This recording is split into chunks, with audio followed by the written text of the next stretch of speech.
Hello, everyone, and welcome to Six Figure Souls Doing Good and Making Money. This is a very special season 7, highlighting my co-authors of our new collaborative book project, The Ultimate Guide to Becoming a Successful Soul Professional. I'm your host, Camille Miller. I am also pioneer for the soul professional movement and lead author of this book.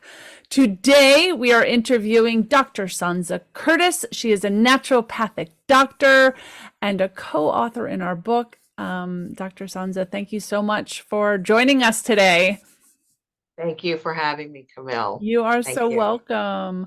So I want to first let our listeners know a little bit more about you, who you are, where you practice, and then I'm going to ask all the whys and your journey.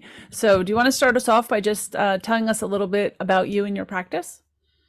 Well, my practice is in Roswell, Georgia, and I've Mhm. been here actually, I looked 15 in 515 was actually 9 years that I've been in this spot. So it's Oh, like, oh my happy God. So this is the anniversary. Yeah. thank you. So that was pretty cool. But I started this practice. I started in consulting and then I was helping other people. And I'm like, I'm helping other people make money. Why don't I just do this myself? Yeah. So I started my practice in 2014 and it has been wonderful. We survived actually we thrived during COVID. So that was like really because everybody wanted to be like, I now want to be healthy. So COVID actually for a lot of people was negative, but for my business, it was a positive thing. So that was one good thing out of that. I am a mother of four and a grandmother of four. So that is my claim to fame. Okay. Oh, Doctor is not amazing. my pride. Grandmother is my pride. I get it. I absolutely get it. Oh my goodness, that is amazing. So your practice is completely virtual? It's a hybrid. So Okay. I do virtual. It was initially in 2014, it was a full-fledged practice. Okay. And I had to pivot when COVID came. And so legally, I have to touch the patient once a year. So I have the patient come in. I do the initial visit virtually, and that's where we sit down and just gather information because that decreases the amount of contact between me and the patient. So my initial consultation may take an hour and a half. So it's not your typical doctor appointment.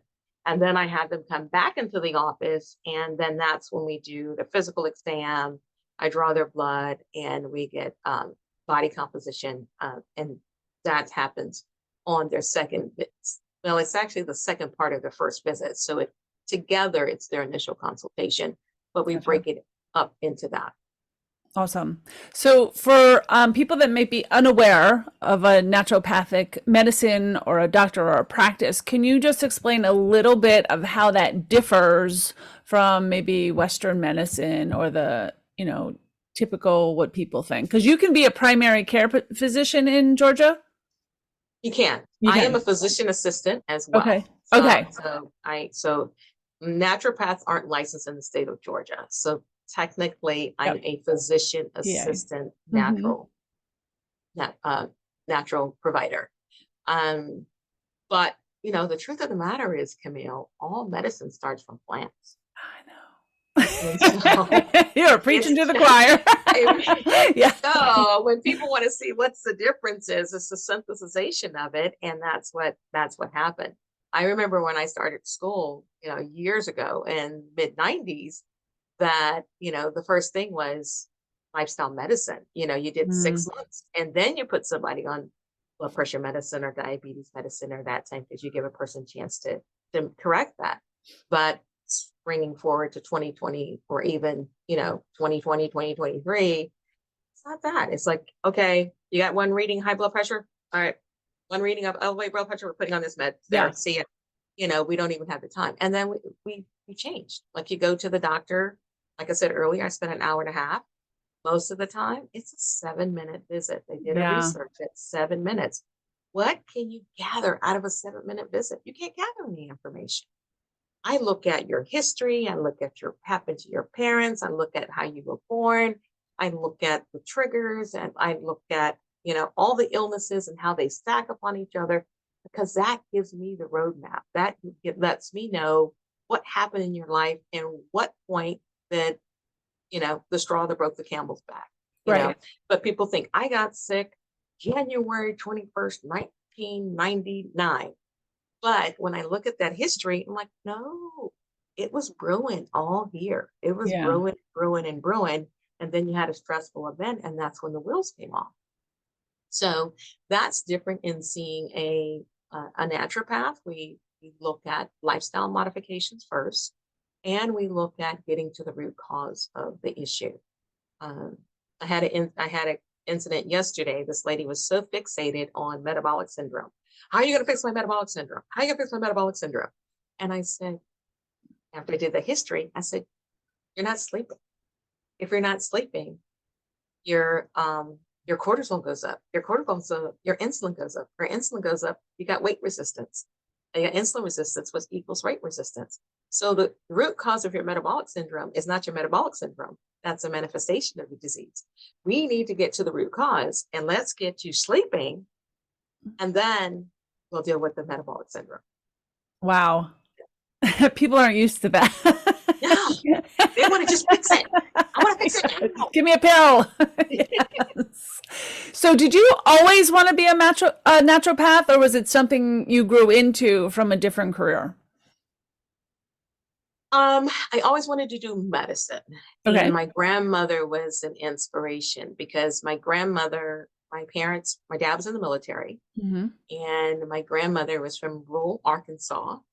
And back in those days, I don't think she went to her first doctor until she got on Medicare. She was 65. So they all home remedies and all that. We grew up with that. And then when I grew up in the military, you dared to go to the hospital because you may be there 2 or 3 days. At 2 or 3 hours waiting for an appointment. So I grew up taking these remedies. I grew up on this stuff. Mm-hmm. And then, of course, we went to Germany, and Germany is all about natural. They have an apothecary. They don't have a pharmacy. They have an apothecary. I didn't know that. Yes. So a lot of their they on tincture. And so when I was older and experienced that, then I just knew that I wanted to do medicine. And it was my grandmother, really. And when she got ill, I really believe she had an autoimmune disorder, but we didn't even know what that was back in those days. Right. And I remember going into her cabinet. I remember it to this day. She had a sliding cabinet, and she kept her pills on the very top shelf. And I would get her shoebox as a teenager, and she had a shoebox full of pills. And by the time she died, she had graduated to her second shoebox. So she was just a pill pump. Oh my goodness. That's all they gave her. A pill for this and a pill for that, a pill for that. So at that point, I knew that something had to be done, that wasn't a way of living. And so I wanted to do medicine. I started off in medical technology, and then I wanted to be working in the lab. And then life happened, got married, divorced, found myself single mom with 2 kids. And I'm like, what do I do now? Yeah. I got to make money for these kids. So then I went back to school to be a PA.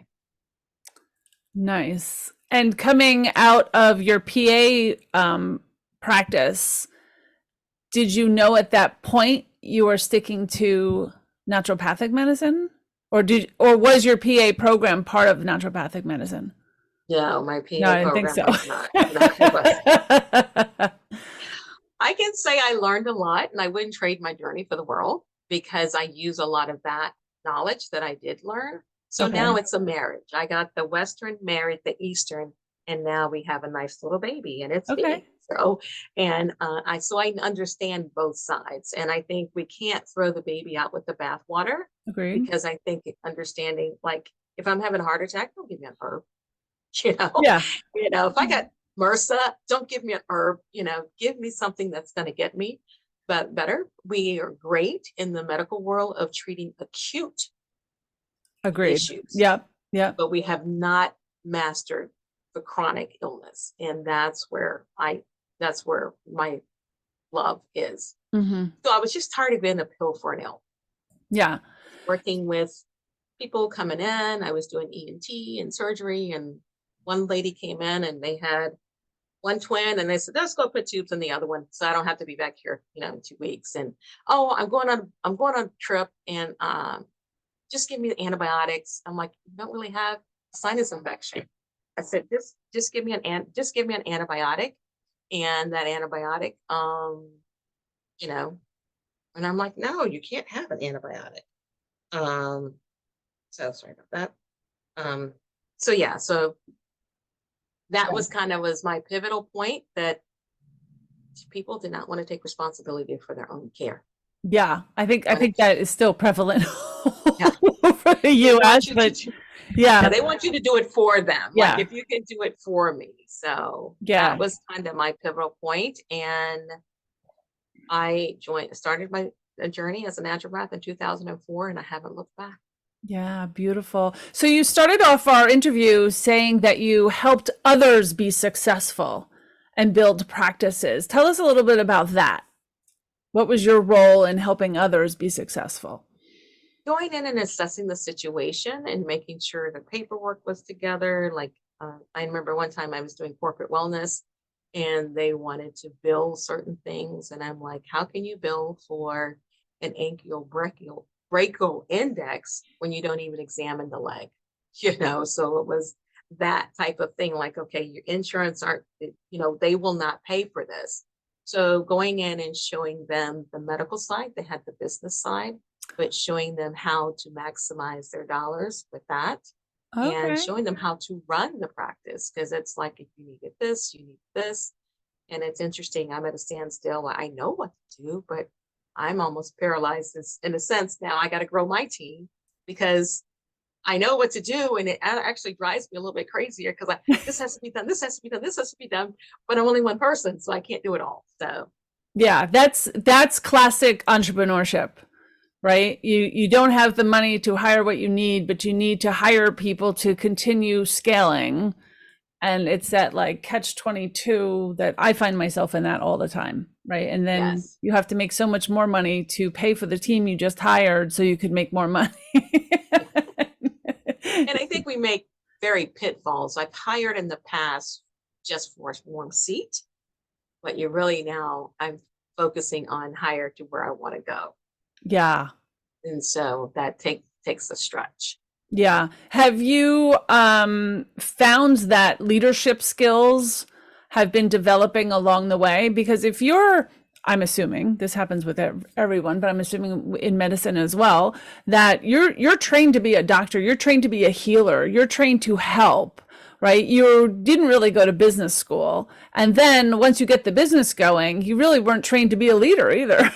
Right? There's there are other things to entrepreneurship that have to build into your business. And we all don't have the skills, because so many times all of us we start a business through our passion, and then we have no idea how to get it off the ground or develop. And then once we develop, if we're successful there and we made it through those first few years, how do you scale? How do you get better? How do you step out of that daily role if that's what you want to do? So what has that journey been like for you? Actually, it's been great. And to speak on what you're saying, we all are leaders. We just have to bring it out. And so it's almost like when Love you're that. tried in the fire, Yeah. things come up. And when they come up and you look at that, you're like, oh my God, I'm dirty. I'm not as clean as I thought I was. And you're looking at that, and you have to reflect with yourself. So knowing your strengths and knowing your weaknesses is what has been key for me. And just realizing that I'm not an admin person, and that is my Yep. weakness. So I need somebody with admin, and I can do it, and it's done, but is it done well and to perfection? And that's it. I took a course one time, and she was saying, if you're spending your time as an entrepreneur, and I think this is big as a leader, we don't like to give up, we want to Yeah. hold on to everything. If somebody else can do that, if you have to do it, then that's fine. But if somebody else can do it, you need to give it up. So that has been my thing as far as leadership. I mean, I think we're all born leaders. In what way? But we're not leaders in, like you're saying, business. I don't have a business degree, but I have innate business instinct.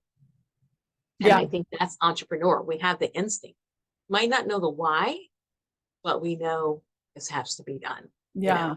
And I think we get to learn that as time goes on. We get to learn and cultivate that. I've had to take courses with that. I'm in a certified business coaching course right now so I can learn the framework, and we can't hide behind, I don't know. Okay, I didn't know how to do medicine 30 years ago, but I figured it out, you know? So I I think love that's the that. beauty of it. It's just Yeah. finding what we need and sharpening our skill set. And do you surround yourself with others that are doing it? Because I find that to be the most important. I went to business school and they did not teach me how to run a business. Right? They Okay. taught me how to be a CEO of Disney and McDonald's and some of those big things, but not all of us get those jobs or even want them, right? They didn't teach me to just love what I work or entrepreneurship or how hard it is or even delegating. But I feel that that was all part of my learning curve, right? And I teach other people business. So, saying, hey, here are some huge mistakes I've made, hiring, firing, setting it up. I'm still learning, but I find that right now when I'm in this scaling mode, right, that I need to surround myself with people that are more successful than I am, that have made the mistakes, that can give me some guidance, some support, even when I fail, just going, yeah, I did too, and it's okay. We get better. So who do you surround yourself with? Like-minded people, but sometimes I find myself that, they said if you're the smartest person in the bunch, you need to find a new bunch. Yeah. So it's like I'm to that point now, Yeah. having to find those people. Yeah. And that's hard as you start, as you start to grow and scale, and understanding that people have it together in one area, but maybe not another area. So I need somebody in this area to surround myself with. And then I Absolutely. have this person to kind of help with that. So that's kind of been the challenge of just trying to find that right person that, like you said, that can speak into your life, that can speak over your life and can let you know, like, okay, well, sorry, get back up. You're gonna be all right. Cry your ears. It's Yeah. normal, And, you and know. keep going. I like you did mention though, sometimes as leaders we keep going in that wrong direction, Yeah. because we're determined. And I think that's more of just sitting with yourself every year before the end of the year.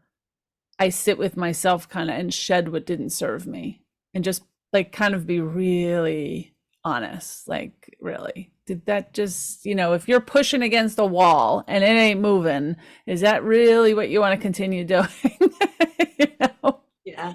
Yeah, And it's terrific. interesting. Sometimes sometimes that is the right way you need to go, but it's like you just need to change how you're doing it, Yeah, So that has been interesting to learn, like, I need to get in this, but it's like, don't go the front door, go the back door. Oh, okay, that makes sense. I So love it's nice to have that person there to kind of guide you, kind of like, well, have you ever thought about it?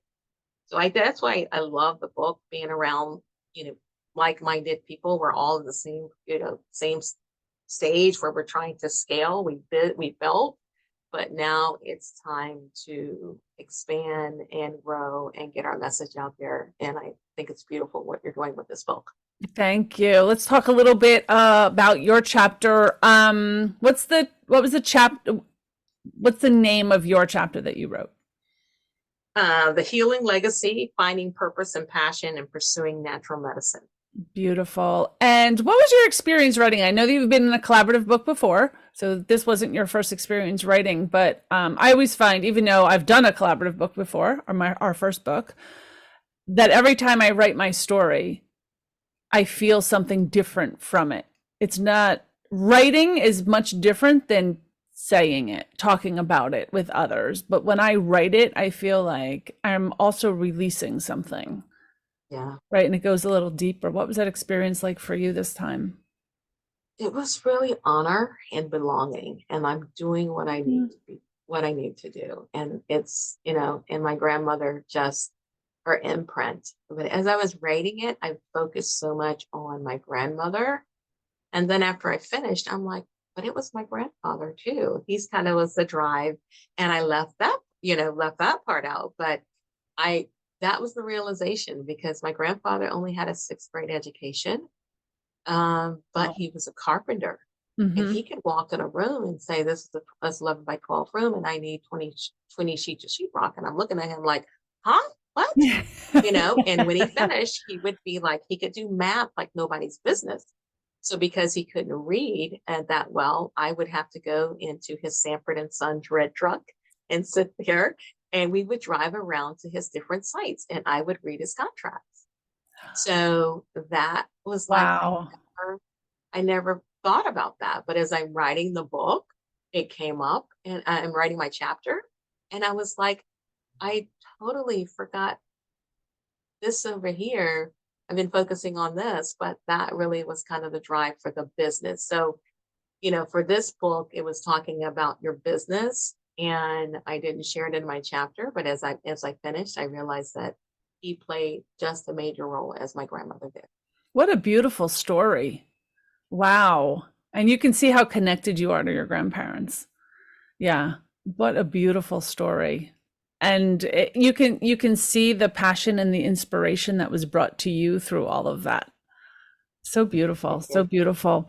For someone who may be listening and is thinking, gosh, I would love a naturopathic practice one day, what is advice you would leave for them? Find somebody that serves you. You can look. I'm a member of the Institute of Functional Medicine, Okay. and most of those most of those providers are trained. So you can Mm-hmm. do ifm.org, find somebody in your area. And we need to look at our providers as hard as we look at buying a car or a house. Okay. Good We advice. look at them as like, okay, and there are some primary cares that are into this space as Mm-hmm. well. Agreed. But, if you don't like them, that's fine. You are paying them either with your insurance or if they're self-pay, you are paying them. It has to be a mutual respect. And if you like them all the time, it's not good. They're going to challenge it. And if you don't like them all the time, that's not good. So you want to find somebody, like I said, as like a coach, somebody that's going to challenge you into doing some difficult things. But in the long run, you're going to love them. So that would be my advice. So beautiful. What do you love the most about your work? I love gratification when people come back and I know that I've helped them and I look at them. My case that I can remember was this young lady. She was bald and low self-esteem when she had an autoimmune disease. Mm-hmm. And she called me about 6 months into the program. And she says, Dr. Curtis, my hair is growing back. And I'm like, yeah, right. Okay. So she came in and I'm like, oh my God, your hair's growing back. She said, I told you. And so to see her now, she has a little girl, and her little girl, this is Oh. so serendipity that her little girl was born. We share the same birthday, October the 8th. Oh, Yeah. wow. Yeah. So we call her my birthday twin. Her hair is fun. Her hair is full head of hair. She's got her self-esteem back, and she was a teacher. And because of her experience, now she's going to be a nutrition because she wants to help people because she was helped. Oh gosh. That comes full circle for me. I feel like I'm Yeah. going to cry now, but that extends what my grandmother gave me. Yeah. Oh my gosh. What beautiful stories you have.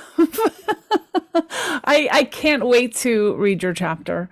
For those listening, I have not read anyone's chapter until after we interview them, and then I will read everyone's chapter. But thank you so much for being a part of this show and for being in our book and writing a chapter. How can people get in touch with you if they want to learn more about you, your work, your journey? What's the best way? And first of all, I want to say thank you for reaching out to me, to ask me to be a part of it. And it was at a time where I'm like, I don't have time to do this right now. And then you just kept persisting and kept persisting and kept persisting. And I'm like, okay, it's one of those things. I'll do it. And I am so ever grateful for you for being that persistent person. But they can reach me on my website. It's 3D Wellness, and it's spelled out THREED Wellness. It looks like Threed. And also through that's where you can reach me. And I just redid my website. It has a video that you could listen to. We do 15-minute discovery calls with my health coach. If you're on the fence and if you are out of state, I have patients that actually travel in state. I just have to see you once a year. And the other way you can reach me, I do a lot of stuff on Instagram. It's Dr. Sonza, Sonza Curtis. And I do a lot of stuff on Instagram. And you can follow me on LinkedIn as Dr. Sonza. So. Wonderful. Thank you again for being a part of the book, for being on this show, and for all you do in the world. Well, thank you. You know, how do we change the world?